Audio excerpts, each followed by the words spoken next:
तो नमस्कार, स्वागत है एक बार फिर से आज की बड़ी और ताजा खबरों में। बस आपसे निवेदन है, कृपया वीडियो को लाइक कर दें, चैनल को सब्सक्राइब कर लें और घंटी बटन जरूर दबा दें। यही पहली बड़ी खबर है। आजमगढ़ और रामपुर में बीजेपी ने गाड़े जीत के झंडे, मुख्यमंत्री योगी ने जनता का जताया आभार। आपको बता दें कि मुख्यमंत्री योगी आदित्यनाथ ने रामपुर और आजमगढ़ लोकसभा उपचुनाव में मिली जीत को 2024 में होने वाले आम चुनाव के लिए जनता का संदेश बताया है। मुख्यमंत्री योगी ने कहा कि ये जीत भाजपा की नीतियों और पीएम मोदी के लिए लोगों के विश्वास का परिणाम है। दोनों सीटों पर रिजल्ट घोषित होने के बाद प्रेस कॉन्फ्रेंस करते हुए मुख्यमंत्री योगी ने बिना नाम लिए अखिलेश यादव और समाजवादी पार्टी पर हमला बोला। मुख्यमंत्री योगी ने कहा कि प्रदेश की जनता ने दम्भीर नकारात्मक सोच रखने वालों और परिवारवादी ताकतों को स्पष्ट संदेश दिया है। जनता अब परिवारवादियों, जातिवादियों और पेशेवर माफियाओं को प्रश्रय देने वाले राजनीतिक दलों को स्वीकार करने वाली नहीं है। मुख्यमंत्री योगी ने कहा कि पीएम मोदी के नेतृत्व में भाजपा ने सबका साथ, सबका विकास करते हुए सबके विश्वास को अर्जित किया है। ये जनादेश उसी विश्वास का परिणाम है। आपको बता दें कि फिलहाल आजमगढ़ और रामपुर में बीजेपी ने जीत के झंडे गाड़ दिए हैं। और बड़ी खबर, आजमगढ़ सीट पर बीजेपी के दिनेश लाल यादव निरहुआ ने 8,679 वोटों से दर्ज की बड़ी जीत। आपको बता दें कि लोकसभा उपचुनाव में रामपुर और आजमगढ़ के नतीजे आ चुके हैं। रामपुर से घनश्याम लोधी ने बड़ी जीत दर्ज की है, तो वहीं आजमगढ़ में भी भगवा लहरा गया है और दिनेश लाल यादव निरहुआ ने 8,679 वोटों से बड़ी जीत दर्ज की है। भाजपा के निरहुआ को 3,12,768 वोट मिले हैं, जबकि समाजवादी पार्टी के धर्मेंद्र यादव को 3,04,089 वोट मिले हैं। बसपा के गुड्डू जमाली को 2,66,210 वोट मिले हैं। इस तरीके से 2019 में दोनों सीटों पर जीत दर्ज करने वाली समाजवादी पार्टी रामपुर और आजमगढ़ दोनों सीटों पर चुनाव हार गई है। हार की सबसे बड़ी वजह अखिलेश यादव के ओवर कॉन्फिडेंस को बताया जा रहा है। और बड़ी खबर, रामपुर और आजमगढ़ में मिली करारी हार के बाद अखिलेश यादव ने बीजेपी पर बोला बड़ा हमला। कहा भाजपा के राज्य में लोकतंत्र की हुई हत्या। आपको बता दें कि भारतीय जनता पार्टी ने समाजवादी पार्टी के गढ़ आजमगढ़ और आजम खान के गढ़ रामपुर में हुए लोकसभा उपचुनाव में दोनों सीटों पर बड़ी जीत हासिल कर समाजवादी पार्टी को करारा झटका दे दिया है। हार के बाद समाजवादी पार्टी के राष्ट्रीय अध्यक्ष अखिलेश यादव ने ट्वीट कर इसे भाजपा के राज्य में लोकतंत्र की हत्या करार दिया है। उन्होंने इसकी पूरी क्रोनोलॉजी जारी करते हुए भाजपा को घेरा है। सपा अध्यक्ष अखिलेश यादव ने चुनाव परिणाम आने के बाद ट्वीट करते हुए कहा कि नामांकन के समय चीरहरण, नामांकन निरस्त कराने का षड्यंत्र, प्रत्याशियों का दमन, मतदान से रोकने के लिए दल बदल का दुरुपयोग, काउंटिंग में बड़ी गड़बड़ी, जनप्रतिनिधियों पर दबाव, चुनी सरकारों को तोड़ना, यह है आजादी के अमृत काल का कड़वा सच। आपको बता दें कि फिलहाल समाजवादी पार्टी के आधिकारिक ट्विटर पर लिखा गया है कि भाजपा की यह जीत बेईमानी, छल, सत्ता का बल, लाठी और गुंडागर्दी का दम, लोकतंत्र और संविधान की अवहेलना, जोर जबरदस्ती, चुनाव आयोग की धृतराष्ट्र दृष्टि और भाजपाई कौरवी सेना की जनमत अपहरण की जीत है। आपको बता दें कि रामपुर में जहां आजम खान के करीबी आसिम रजा को भाजपा के घनश्याम लोधी ने सीधे मुकाबले में 42,000 वोटों से हरा दिया, तो वहीं आजमगढ़ सीट पर भाजपा के प्रत्याशी भोजपुरी सिनेमा स्टार दिनेश लाल निरहुआ ने सपा के धर्मेंद्र यादव को त्रिकोणीय मुकाबले में 8,679 वोटों से हरा दिया है। दोनों सीटों पर हुई जीत को मुख्यमंत्री योगी आदित्यनाथ ने सुशासन की जीत और तुष्टीकरण की हार बताया है, तो वहीं अखिलेश यादव ने इसे भाजपा राज में लोकतंत्र की हत्या करा दिया है। और ये बड़ी खबर, अखिलेश यादव के ओवर कॉन्फिडेंस की वजह से समाजवादी पार्टी ने रामपुर के साथ साथ आजमगढ़ को भी खो दिया। आपको बता दें कि बीजेपी की लहर में भी जिन सीटों पर समाजवादी पार्टी ने लगातार जीत हासिल की थी, अब वो सीटें भी उसके हाथों से निकल गई हैं। रामपुर में समाजवादी पार्टी बड़े अंतर से हारी है, आजमगढ़ में भी हार मिली है। अपने ही गढ़ में इस तरीके की हार के पीछे पहली नजर में अखिलेश यादव का ओवर कॉन्फिडेंस नजर आ रहा है। आपको बता दें कि अखिलेश यादव के ओवर कॉन्फिडेंस को इससे भी समझा जा सकता है कि वो दोनों जगहों पर प्रचार करने के लिए नहीं पहुंचे थे। यहां तक कि अपने इस्तीफे से खाली हुई सीट आजमगढ़ भी अखिलेश यादव नहीं गए थे। इसे भाजपा ने मुद्दा भी बनाया था। तब समाजवादी पार्टी की तरफ से कई तरीके की बातें कही गई थी। समाजवादी पार्टी की तरफ से यह भी कहा गया था कि उपचुनाव में अखिलेश यादव प्रचार करने के लिए नहीं जाते हैं। वोटिंग के बाद प्रशासन पर सख्ती करने का भी आरोप लगाया था। रामपुर में पार्टी के पोलिंग एजेंट को भगाने की भी शिकायत की गई थी। आजमगढ़ सीट पिछली बार अखिलेश अखिलेश यादव ने ही जीती थी। विधानसभा चुनाव जीतने के बाद अखिलेश यादव ने लोकसभा से इस्तीफा दिया तो पहले आजमगढ़ आए और लोगों से राय भी ली थी। इसके बाद भी आजमगढ़ में वो प्रचार करने के लिए नहीं पहुंचे। आपको बता दें कि विशेषज्ञों का मानना है कि अखिलेश यादव के ओवर कॉन्फिडेंस की वजह से समाजवादी पार्टी ने रामपुर के साथ साथ आजमगढ़ को भी खो दिया है। और बड़ी खबर, ओम प्रकाश राजभर को फिर से अखिलेश यादव के एसी में बैठने से बड़ी दिक्कत हार के लिए बताया जिम्मेदार। आपको बता दें कि लोकसभा उपचुनाव में समाजवादी पार्टी की जबरदस्त हार के बाद एक बार फिर से ओपी राजभर को अखिलेश यादव की एसी से दिक्कत हो गई है। सुहेल देव भारतीय समाज पार्टी के अध्यक्ष ओम प्रकाश राजभर ने उपचुनाव में सपा की हार का ठीकरा समाजवादी पार्टी प्रमुख अखिलेश यादव पर फोड़ दिया है। उन्होंने कहा कि वर्ष 2022 के विधानसभा चुनाव की हार से अखिलेश यादव ने कोई भी सीख नहीं ली है। उपचुनाव में वो वातानुकूलित कमरे से बाहर नहीं निकले हैं। रविवार को उपचुनाव का परिणाम आने पर मीडिया से बातचीत में ओम प्रकाश राजभर ने कहा कि विधानसभा चुनाव की तरह अखिलेश यादव ने उपचुनाव में भी नामांकन के अंतिम दिन प्रत्याशी दिए। प्रत्याशियों के प्रचार के लिए एसी कमरों से बाहर नहीं निकले। कहा कि अखिलेश यादव को आगे की रणनीति के लिए भाजपा की तरह घर से निकलकर पार्टी संगठन को मजबूत करना होगा। यदि वो निकले होते तो आजमगढ़ में इतने कम मतों से हार नहीं देखनी पड़ती। उन्होंने ये भी कहा कि वो अपनी पार्टी के 324 लोगों के साथ में लगातार आजमगढ़ में जमे रहे।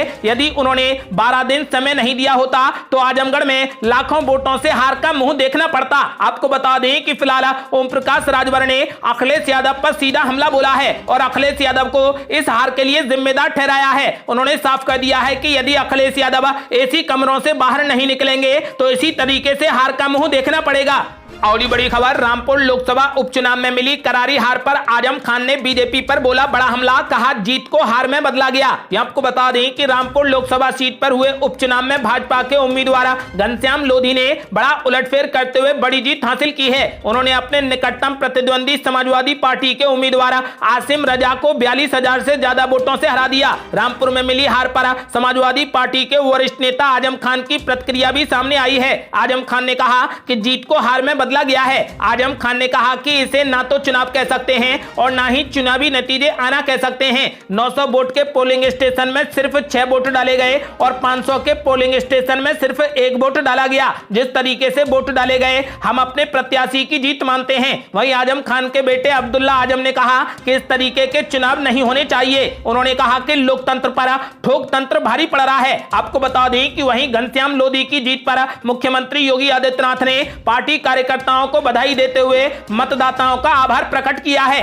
और बड़ी खबर, उपचुनाव के नतीजों के बाद असदुद्दीन ओवैसी ने मुसलमानों को दिया खास संदेश। समाजवादी पार्टी को बताया निकम्मी पार्टी। आपको बता दें कि आजमगढ़ और रामपुर लोकसभा सीट पर हुए उपचुनाव में सत्तारूढ़ भाजपा ने प्रदेश की मुख्य विपक्षी समाजवादी पार्टी को करारा झटका देते हुए दोनों सीटों पर कब्जा कर लिया है। आजमगढ़ में भोजपुरी गायक और अभिनेता दिनेश लाल यादव निरहुआ तो रामपुर में घनश्याम लोधी को जीत मिली है। इन उपचुनाव के नतीजों के बाद AIMIM के चीफ असदुद्दीन ओवैसी की प्रतिक्रिया भी सामने आई है। ओवैसी ने जहां मुसलमानों को खास संदेश दिया है तो वहीं समाजवादी पार्टी को निकम्मी पार्टी बताया है। AIMIM के चीफ असदुद्दीन ओवैसी ने ट्वीट करते हुए कहा कि रामपुर और आजमगढ़ चुनाव के नतीजे से साफ जाहिर होता है कि समाजवादी पार्टी में भाजपा को हराने की ना तो काबिलियत है और ना ही कुव्वत है। मुसलमानों को चाहिए कि वो अब अपना कीमती वोट ऐसी निकम्मी पार्टियों पर जाया करने के बजाय अपनी खुद की आजाद सियासी पहचान बनाएं और अपने मुकद्दर के फैसले खुद करें। आपको बता दें कि ओवैसी से पहले सपा के वरिष्ठ नेता आजम खान ने भी रामपुर में मिली हार पर कहा कि जीत को हार में बदला गया है। और बड़ी खबर, आजमगढ़ में जीत और सपा की हार पर बोले बीजेपी के निरहुआ। विरासत में मिली सियासत के अहंकार का हुआ अंत। आपको बता दें कि आजमगढ़ में भाजपा प्रत्याशी दिनेश लाल यादव उर्फ निरहुआ ने आम चुनाव में मिली हार का बदला उपचुनाव में ले लिया है। निरहुआ ने करीब 9,000 वोटों से जीत हासिल की है। इस जीत के साथ ही निरहुआ ने सपा प्रमुख अखिलेश यादव पर बड़ा हमला बोला है। निरहुआ ने बिना नाम लिए कहा कि विरासत में मिली सियासत के अहंकार का अब अंत हो गया है। ये जनता की जीत है। आपको बता दें कि निरहुआ ने ट्वीट करते हुए कहा कि आजमगढ़ वासियों आपने कमाल कर दिया है। ये आपकी जीत है। उपचुनाव की तारीखों की घोषणा के साथ ही जिस तरीके से आप सबने भाजपा को प्यार दिया, समर्थन दिया और आशीर्वाद दिया, ये उसी की जीत है।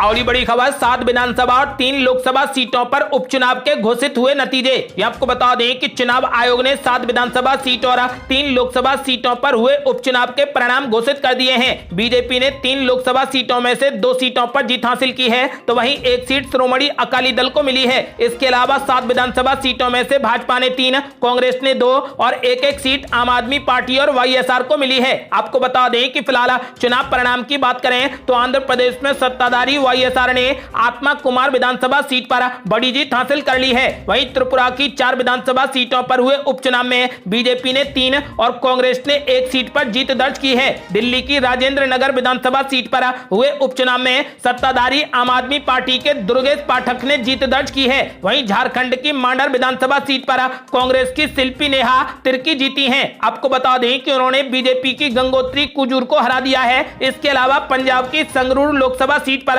हुए उपचुनाव के नतीजे ने आम आदमी पार्टी को बड़ा झटका दे दिया है। इस चुनाव में श्रोमणी अकाली दल के उम्मीदवार सिमरनजीत सिंह मान ने जीत हासिल की है। वहीं उत्तर प्रदेश की बात करें तो आजमगढ़ और रामपुर दोनों ही सीटें बीजेपी ने जीत ली हैं। और ये बड़ी खबर, बड़े सियासी उलटफेर के बीच एकनाथ शिंदे गुट पहुंचा सुप्रीम कोर्ट, डिप्टी स्पीकर के नोटिस पर रोक लगाने की मांग। आपको बता दें कि महाराष्ट्र में मचे सियासी घमासान के बीच शिवसेना का एकनाथ शिंदे गुट अब सुप्रीम कोर्ट में पहुंच गया है। सुप्रीम कोर्ट से विधानसभा के उपसभापति को विधायकों के खिलाफ अयोग्यता की कार्यवाही से रोकने की मांग की गई है। वहीं अजय चौधरी के विधायक दल का नेता बनाए जाने को भी चुनौती दी गई है। सुप्रीम कोर्ट इस मामले पर आज सुनवाई करेगा। विधायक दल के नेता के रूप में एकनाथ शिंदे को अयोग्य करार दिए जाने वाले फैसले पर भी बागी विधायकों ने सुप्रीम कोर्ट का दरवाजा खटखटाया है। याचिका में चीफ व्हिप के रूप में सुनील प्रभु नाम की नियुक्ति को भी चुनौती दी गई है। याचिका के जरिए शिंदे गुट ने विधानसभा के डिप्टी स्पीकर के डोमेन क्षेत्र को सीधे तौर पर चुनौती दी है। याचिका में डिप्टी स्पीकर नरहरि जिरवाल के खिलाफ शिंदे कैंप द्वारा भेजे गए अविश्वास प्रस्ताव को खारिज किए जाने का भी जिक्र किया गया है। याचिका में मांग की गई है कि जब तक डिप्टी स्पीकर नरहरि जिरवाल को हटाने के प्रस्ताव पर निर्णय नहीं हो जाता तब तक अदालत को डिप्टी स्पीकर को अयोग्यता के मुद्दे पर कोई और कार्रवाई नहीं करने का निर्देश दिया जाए। और बड़ी खबर, दिल्ली पहुंचे शरद पवार ने कर दिया बड़ा ऐलान, बोले महाराष्ट्र में नहीं लगेगा राष्ट्रपति शासन। ये आपको बता दें कि महाराष्ट्र में सियासी घमासान खत्म होने का नाम नहीं ले रहा। इस बीच शरद पवार ने दिल्ली पहुंचने पर कहा कि हम यहां पर किसी से नहीं मिलेंगे, हमारी मीटिंग है। उन्होंने कहा कि हम यहां पर यशवंत सिन्हा के नॉमिनेशन के लिए आए हैं। दरअसल 27 जून को दिल्ली में राष्ट्रपति पद के उम्मीदवार यशवंत सिन्हा अपना नामांकन करेंगे। उनके नामांकन में शामिल होने के लिए शरद पवार दिल्ली पहुंचे हैं। उन्होंने कहा कि जहां तक राष्ट्रपति के चुनाव की बात है तो ऐसा भी नहीं है कि हम लोगों की स्थिति बहुत खराब है, हम जितनी उनकी मदद कर सकेंगे करेंगे। शरद पवार ने संजय राउत के बयान पर कहा कि मैंने संजय राउत का स्टेटमेंट नहीं सुना है, महाविकास अघाड़ी को हमारा सहयोग है जो जारी रखेंगे। शरद पवार ने आगे कहा कि हम आखिरी लाइन तक उद्धव ठाकरे को समर्थन देंगे। शिंदे साहब ने कल एक बयान दिया था कि हमें नेशनल पार्टी का समर्थन है तो इसका मतलब केवल बीजेपी रहती है। शरद पवार ने आगे कहा कि यह सच है कि एकनाथ शिंदे ने एक नए गठबंधन की बात कही है, लेकिन जहां तक हमारी पार्टी है हमारी नीति साफ है कि हमने सरकार को बनाया है तो उसको ही सपोर्ट करते रहेंगे। राज्य में राष्ट्रपति शासन आया तो जो एमएलए इधर उधर गए हैं तो फिर कैसे काम चलेगा। उन्होंने साफ कर दिया है कि मुझे नहीं लगता कि राष्ट्रपति शासन लागू होगा। और बड़ी खबर, संजय राउत ने एक बार फिर से दिया विवादित बयान, बोले जो 40 लोग गुवाहाटी में हैं उनकी यहां बॉडी आएगी। ये आपको बता दें कि महाराष्ट्र में जारी सियासी घमासान के बीच शिवसेना सांसद संजय राउत ने एक बार फिर बागी विधायकों के खिलाफ विवादित और भड़काऊ बयान दिया है। उन्होंने कहा कि जो 40 लोग वहां हैं वे जिंदा लाश हैं, ये मुर्दा हैं, उनके सब यहाँ पर आएंगे, उनकी आत्मा मरी हुई है। ये 40 लोग जब उतरेंगे तो मन से जिंदा नहीं होंगे। उन्हें मालूम है कि ये जो आग लगी है उससे क्या हो सकता है। उन्होंने साफ कर दिया है कि वो यहां पर आकर दिखाएं। बता दें कि एकनाथ शिंदे के नेतृत्व में शिवसेना के बागी गुट ने असम के गुवाहाटी शहर में डेरा डाले हुआ है। संजय राउत लगातार बागी गुट के खिलाफ बेहद आक्रामक और भड़काऊ बयान दे रहे हैं। इससे पहले उन्होंने कहा कि हमने संयम बना रखा है, नहीं तो हजारों शिव सैनिक हमारे केवल एक इशारे का इंतजार कर रहे हैं। उन्होंने कहा कि लोग उद्धव ठाकरे के नेतृत्व वाली शिवसेना पर भरोसा रखेंगे। कल उद्धव जी ने कहा कि जो लोग बाहर गए हैं वो शिवसेना नाम का इस्तेमाल ना करें और अपने बाप के नाम का इस्तेमाल करें और वोट मांगे। आपको बता दें कि फिलहाल संजय राउत ने एक बार फिर से बागी नेताओं पर बड़ा हमला बोला है। उन्होंने साफ कर दिया है कि बागी नेता यहां पर आकर दिखाएं। और बड़ी खबर, महाराष्ट्र के सियासी उलटफेर के बीच महाराष्ट्र सरकार को लगा एक और बड़ा झटका। शिवसेना विधायक उदय सावंत भी पहुंचे गुवाहाटी। आपको बता दें कि महाराष्ट्र सरकार में मंत्री और शिवसेना विधायक उदय सावंत भी गुवाहाटी के लिए रवाना हो गए। कयास लगाए जा रहे हैं कि वे भी शिंदे कैंप में शामिल होंगे। अगर ऐसा होता है तो महाराष्ट्र सरकार का 8वां मंत्री शिंदे गुट में शामिल हो जाएगा। उदय सावंत महाराष्ट्र सरकार में उच्च शिक्षा व तकनीकी मंत्री हैं। आपको बता दें कि फिलहाल महाराष्ट्र सरकार में मंत्री और शिवसेना विधायक उदय सावंत भी गुवाहाटी के लिए रवाना हो गए हैं। और बड़ी खबर, जनता को भड़काने में लगे उद्धव ठाकरे के बचे हुए मंत्री अब आदित्य ठाकरे बोले कि बागी विधायकों को विधान भवन जाने के लिए वर्ली से होकर गुजरना होगा। आपको बता दें कि शिवसेना के नेता और महाराष्ट्र के कैबिनेट मंत्री आदित्य ठाकरे ने अब गुवाहाटी में मौजूद पार्टी के बागी विधायकों को कड़ी चेतावनी देते हुए कहा कि मुंबई हवाई अड्डे से विधान भवन तक जाने वाली सड़क वर्ली से होकर गुजरती है। मुंबई का वर्ली इलाका पारंपरिक रूप से शिवसेना का गढ़ रहा है, जहां से आदित्य ठाकरे विधायक हैं। शिवसेना अध्यक्ष और मुख्यमंत्री उद्धव ठाकरे के बेटे आदित्य ठाकरे ने पार्टी कार्यकर्ताओं को संबोधित करते हुए कहा कि पार्टी में बागियों के लिए अब कोई जगह नहीं है। और बड़ी खबर, एकनाथ शिंदे की बागी विधायकों के साथ में हुई बैठक में उठा सवाल, मुंबई सुरक्षित कैसे पहुंचा जाए। आपको बता दें कि महाराष्ट्र की राजनीति गुवाहाटी से करने वाले शिवसेना नेता एकनाथ शिंदे ने आज बागी विधायकों के साथ में बड़ी बैठक की। इस बैठक में एकनाथ शिंदे ने सभी विधायकों को आश्वासन दिया है कि उनके परिवारों को केंद्रीय सुरक्षा मुहैया कराई जाएगी। इसके साथ ही ये भी चर्चा हुई है कि मुंबई सुरक्षित कैसे पहुंचा जाए, जिससे कि अगले 2 दिनों में सरकार बनाने का दावा किया जा सके। इसके अलावा बैठक में कानूनी पहलुओं पर भी चर्चा की गई है। इधर उद्धव ठाकरे के गुट से भी कानूनी लड़ाई लड़ने की बात कही जा रही है। आज शिवसेना सांसद अरविंद सावंत ने कहा कि महाराष्ट्र की जो राजनीतिक परिस्थिति बनी है वो अब राजनीतिक लड़ाई न रहकर कानूनी लड़ाई भी हो गई है। जो विधायक असम में हैं उनके खिलाफ कानूनी लड़ाई की शुरुआत हो चुकी है। इसके लिए 16 विधायकों को नोटिस भी जारी हो चुका है। और बड़ी खबर, कांग्रेस नेता अजय कुमार लल्लू ने बीजेपी पर बोला बड़ा हमला। कहा बागी विधायकों को कॉकटेल मॉकटेल परोसने में बिजी है बीजेपी सरकार। आपको बता दें कि कांग्रेस के वरिष्ठ नेता अजय कुमार लल्लू ने आरोप लगाया कि असम सरकार यहां एक लग्जरी होटल में डेरा डाले हुए महाराष्ट्र के असंतुष्ट विधायकों को कॉकटेल मॉकटेल परोसने में व्यस्त है, लेकिन वो राज्य में बाढ़ प्रभावित लोगों को मुफ्त में पीने का पानी भी नहीं दे पा रही। उन्होंने दावा किया है कि लोगों को राहत सामग्री प्राप्त करने के लिए पैसे देने पड़ रहे हैं। उन्होंने आगे कहा कि असम में बीजेपी के नेतृत्व वाली सरकार शिवसेना विधायकों को कॉकटेल मॉकटेल परोस रही है, लेकिन उसके पास में बाढ़ प्रभावित लोगों को पीने का पानी पहुंचाने के लिए पैसे नहीं है। आपको बता दें कि फिलहाल महाराष्ट्र की राजनीति ने अब कानूनी रूप भी ले लिया है। और बड़ी खबर, थम नहीं रहा अग्निपथ पर विवाद। आज राजस्थान में कांग्रेस और रालोपा का हल्ला बोल। आपको बता दें कि केंद्र सरकार की ओर से सेना में भर्ती के लिए लाई गई नई अग्निपथ योजना के खिलाफ जारी विरोध अभी थमता नजर नहीं आ रहा। प्रदर्शनकारियों के साथ में राजनीतिक दल भी खुलकर विरोध में उतर गए हैं। राजस्थान में आज अग्निपथ योजना के खिलाफ जहां कांग्रेस सभी विधानसभा क्षेत्रों में धरना प्रदर्शन करेगी, तो वहीं राष्ट्रीय लोकतांत्रिक पार्टी यानी रालोपा जोधपुर में युवा हुंकार महारैली का आयोजन करेगी। ये थी अब तक की बेहद बड़ी खबरें। यदि आप भी चाहते हैं कि भारत जल्द से जल्द कोविड मुक्त हो जाए तो इस वीडियो को लाइक कर अपनी राय हमें कमेंट बॉक्स में जरूर दें। यदि आपने अभी तक हमारे चैनल को सब्सक्राइब नहीं किया है तो कृपया चैनल को सब्सक्राइब कर घंटी बटन जरूर दबा दें। जल्दी मिलते हैं बड़ी अपडेट के साथ, तब तक के लिए जय हिंद जय भारत।